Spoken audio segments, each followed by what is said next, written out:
আসসালামু আলাইকুম। তো ২ দিন যাবৎ অতিরিক্ত বৃষ্টি হওয়ার কারণে আমরা আসলে হাঁস, মুরগি, কোয়েল পাখি এগুলো নিয়ে একটু বিপদে আছি। তো যেই কোয়েল পাখির বাচ্চাগুলো আমরা ব্রোডিং করতেছিলাম, তো এই কোয়েল পাখির বাচ্চাগুলো আজকে বয়স হচ্ছে ৪ দিন।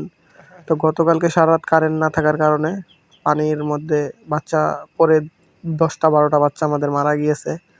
তো সকালে আইসা দেখতে পাইছি যে ১০-১২টা বাচ্চা মারা গেছে।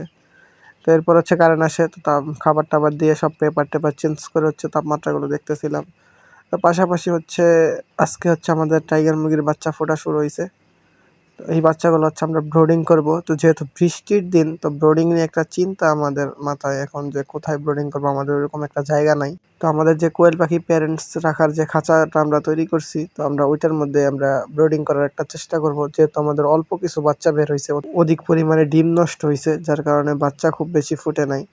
তো কোয়েল পাখির বাচ্চাগুলোকে আসলে ওষুধ খাওয়াচ্ছিলাম। গত রাতে বাচ্চাগুলোর ঠান্ডা লেগে যায়।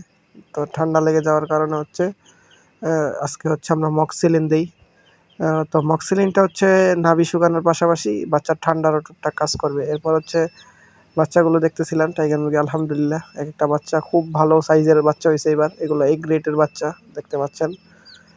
তো এই বাচ্চাগুলো হচ্ছে আমরা ১৮ দিন ব্রোডিং করে বিক্রি করব। ১৮ দিনের যে অর্ডার নেওয়া হইছে ওইখানে।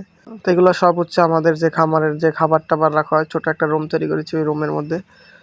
তো পাশাপাশি আম্মুর যে চীনা হাঁসের বাচ্চাগুলো দেখতে পাচ্ছেন, এগুলো হচ্ছে খাঁচায় রাখছিলাম। তো এই যে নিচে যেই বড় খাঁচাটা আপনারা দেখতে পাচ্ছেন, এই খাঁচাটার মধ্যেই হচ্ছে আমরা আপাতত মুরগির বাচ্চাগুলো ব্রোডিং করব।